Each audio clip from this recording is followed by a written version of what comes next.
you see from Trevor in the last game, just his pauses, and what do you think he needs to improve on? I thought he did a nice job with some of our run, pass, kill alerts, checks, things like that, managing the game that way. I thought his vision was good down the field. Made some the deep throw to Christian is what I'm thinking of there, and then on some of the things he can fix is just get through the progression a little bit sooner. Maybe throw the ball away a little quicker. Take those hits off him, things like that. What do you do as a play caller when it's a couple incompletions in a row? How do you sort of reel him in and make sure that he keeps going and keeps progressing? Well, you don't shy away from anything, but maybe try to find a completion that's a little bit easier to find. Run the football, play action pass, something, get him on the move, things like that to just maybe get him into a rhythm, maybe up tempo. A lot of teams will do a little up tempo to try to get their quarterback to settle down or at least get into a rhythm. You got really good production out of James and Travis in the game. Any regrets at all about not getting them more touches? I mean, not really. When you look at the game and how it kind of unfolded, we had opportunities to hit those guys even in the passing game, to make plays. First opening drive of the game, we just missed Travis in the end zone, missed him on a fourth down. Those are all things that, those are touches, right? Those are opportunities to put the ball in their hands. And I'm a believer too that you throw to score in this league and you run to win. And we did some things, put ourselves in position to score at least 17 in the first half. Do you have a specific any kind of ballpark run balance that you like to have? No, but we monitor it during the game. I'm big on keeping run pass ratios like all play callers and offensive coordinators are. Just to make sure we're staying as balanced as we can. I'm probably lean more towards the P and 10 stuff, the first and 10 stuff. Just staying away from indicators there, potentially earn first downs, things like that. Is it hard for coaches in this league? It's such a pass-centric league now to give the running game a consistent chance, particularly if you fall behind, whether it's one score or obviously when it gets to be 2 and 3 scores, it's a different ball game. But I think it can, but I never felt even during the game that we were out of it. We just hurt ourselves, penalties and mistakes and. Illegal formations and shift. Those are things we don't do. That was that was kind of our bread and butter during the week in practice was using some unique formations, trying to set up some play action, set up some runs, and we just boneheaded those things and can't do it, and that's really what set us back in the game. Some of the guys said that this past loss hurt more than the other losses that they've had in their time here in Jacksonville. Does that kind of tell you that, okay, we've got this thing heading in the right direction because this one's supposed to sting? They should all sting. And, I you've heard the phrase, you should hate losing more than you like to win. And, especially when it's self-inflicted. I can handle a loss if we get beat, right? I mean, both good games, it's better. Good games, back and forth, comes down to the end, you get beat, right? But when you make the mistakes that we did, the amount of mistakes on both sides of the ball, it's harder. It's harder to stomach but listen, it's week one. We got a young football team that's eager to get back out on the practice field and correct a lot of those mistakes. With the continued struggles in the red zone, do you try to simplify things? Do you change anything going into as we progress through those 16 weeks? I think you can run the ball more. Okay. Down there. Mm-hmm. No, I mean, you just listen. You get down there, the field is a little more restricted. Lanes are tighter. It's sort of that touchdown, check down mentality, ball out of your hand.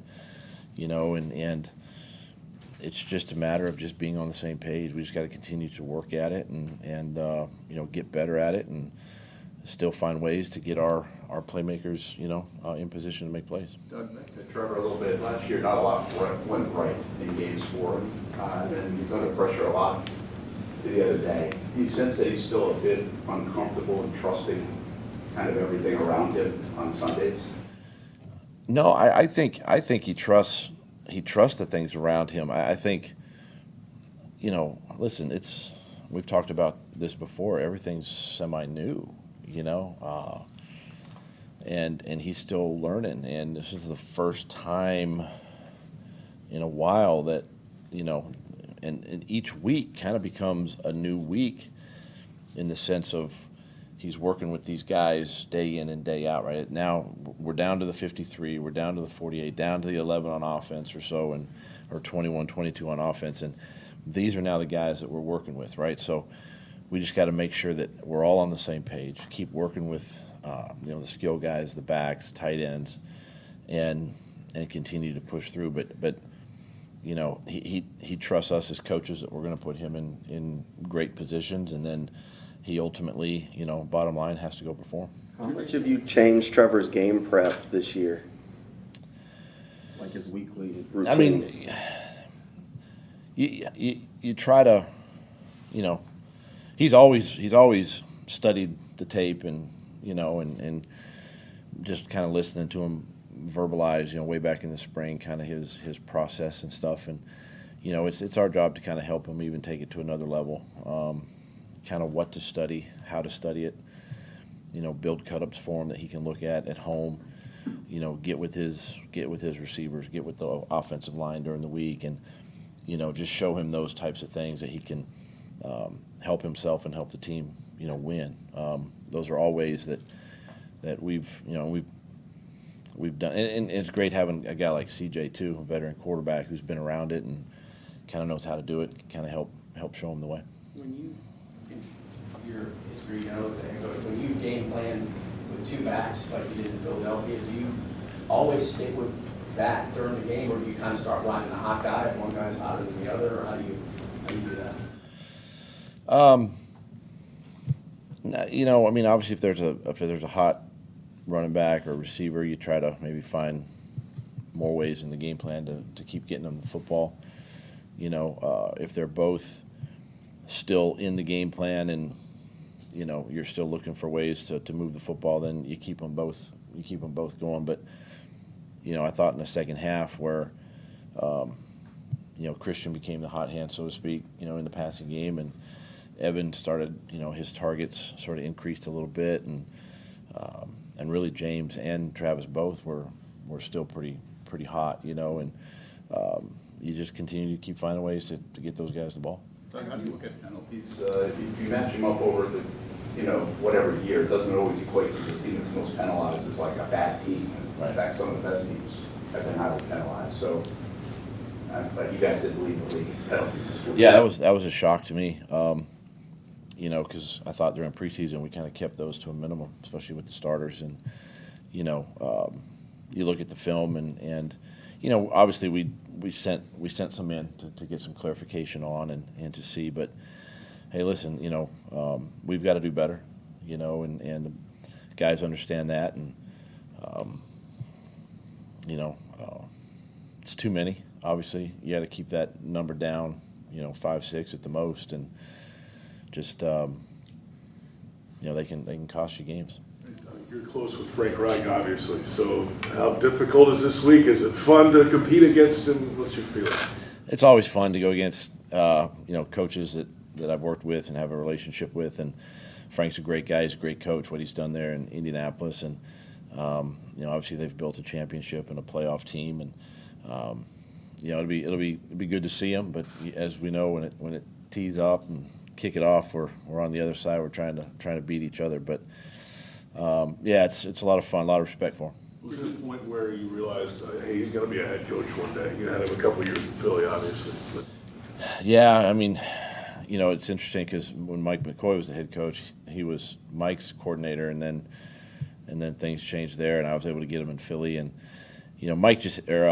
Frank just has that demeanor. He's got a head coach demeanor. He's kind of got the quiet strength. He's a patient guy and really leads more by example. But, been around this league a long time, played in this league a long time, and just knows how to, he knew back then how to lead our offense to a championship, obviously, and now he's trying to do that in Indy. What did you see on tape from their week 1 game where they really didn't go to the run as much maybe in the first half, but knowing the Jonathan Taylor threat that he poses, but knowing that they also still have the play action with Matt Ryan? I mean, that's kind of their game, right? I mean, everything's going to run through, Jonathan and through that offensive line, and just everything else comes off of that, and just watching that game and the way they kind of got on track a little bit in the second half. I mean, that's who they are, and it's just like on defense, with Gus Bradley. I mean, it's who they are. You kind of know exactly where they're going to be, and they do it extremely well. And they run the ball extremely well, and they play defense well. So it's a good test for our guys. You got to stay disciplined with a group like this. We've got to be better up front, D-line in our gaps, against the run, and linebackers have to have good vision, and you got to get your safeties and corners involved in tackling, and we got to be better there because we weren't obviously very good on Sunday. How did you evaluate Shaq and the rest of the secondary after Sunday's performance? They were good, not great. There were some communication issues back there that cost some big plays, explosive plays in the game, things that we were able to show them on tape on Monday and fix, and as we move forward early in the season, we can iron some of these things out, and it just comes down to you just got to lock in for that one play and be on point and never let your guard down. Did Sunday's game validate in your mind what a good complementary back system you've got going here with 2 young guys, one of them kind of more of an inside power guy, the other guy shifty outside? Yeah, it more than anything, it solidified who James Robinson is for us, because I've obviously seen him on tape, but we didn't really see him much in preseason, right, other than some practice late, and what he was able to do kind of excites you moving forward, and we knew kind of what TJ is and was because of his ability to play in preseason, and yeah, it's good to have two different runners like that, makes your run game up, makes the play action pass up, screen game, whatever it might be, with 2 guys like that. On the game-winning touchdown pass, did you feel like Tyson had good coverage? He just needed to maybe get his head turned around like that. I thought he was right now. Heck of a throw and a catch, but I thought he was right there. To make that play and credit them. They made it, and Tyson was there. And I know he feels bad for not making that play, but it's going to make him better. It's going to make him better in those situations. I thought he overall played well and did some good things in the game. Do you look forward at all to your first home game here at the bank? Oh yeah, certainly. We practice here every day with no fans in the stands, and it'll be nice to get them out there. We saw what it was like in preseason, but I think with a full stadium and division opponent coming in here, it's going to be exciting. You kind of walk into a rivalry game where the other team has struggled historically here in Jacksonville. Do you kind of go back through the books to try and figure out, what keeps going wrong for them so you can make sure it goes wrong again this week? I don't. Our goal and focus is just to be 1-0 this week, and that's our focus. I know that's their focus, and I don't worry about the past. That's why they call it history. Did you mention that to your team, though, that they're going to come like that? Last year's game knocked them out of the playoffs. It's kind of been their motivating factor in all season. Do you mention that to the team that, hey, these guys are going to come in here fired up, ready to go? Not really. You don't have to. It's an AFC South opponent. If you want to get to the postseason, you got to win your division games, and that's probably more the message right there. Just understanding that, and we know this is a good football team coming in here, and obviously they're disappointed just like we are, so it should be a great football game. Do you go back to that game at all to see things that could potentially work, or since it's a new scheme, is it just kind of pass? No, it's just new scheme, move on. Oli Bodekase was able to get in there on Sunday. Did you like how he played? How did he look coming off the calf? Number one, he came out healthy. He was a little sore, but he came out healthy and ready to go this week. I thought he did some really, really good things in there. Some things you can see, some things too by not playing here in the last couple of weeks that kind of showed up, things he can fix and correct and be better for it this week. But I thought overall, nice performance by him, and really gives us depth of that D-line. And obviously, I would think no other injuries, which, what does that mean to you come out of week one? Yeah, I mean, gosh, I feel for the guys in Washington because they lost a few players, in that game, and we just came away with a few bumps and bruises, and it just shows the credit to Cedric Scott in the weight room and leading the guys there, and then our conditioning and how we came out of training camp, and just a credit to the guys for how they've conditioned their bodies to start the season. What do you think of the Colts pass rushing, knowing they brought Gus in and looking at Kwity Paye, Jan, some of those other guys? Well, we know Jan's a great pass rusher.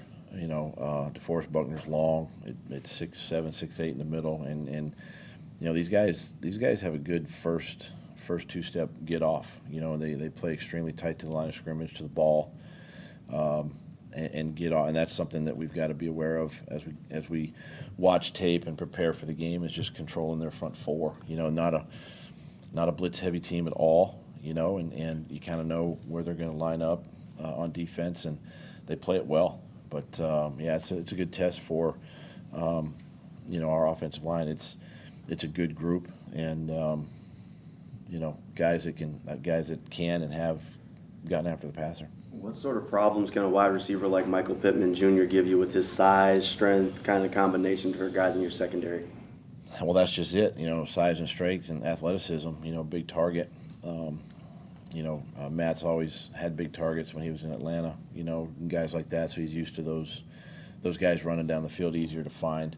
Kind of put the ball in that direction, and they tend to find it. So, work's cut out for us in the back end. He's a tremendous receiver. Got a lot of respect for him, and our guys will be ready. Thanks, Ed. All right, guys. Thanks. Thanks. Appreciate it. Thank you. What do you think?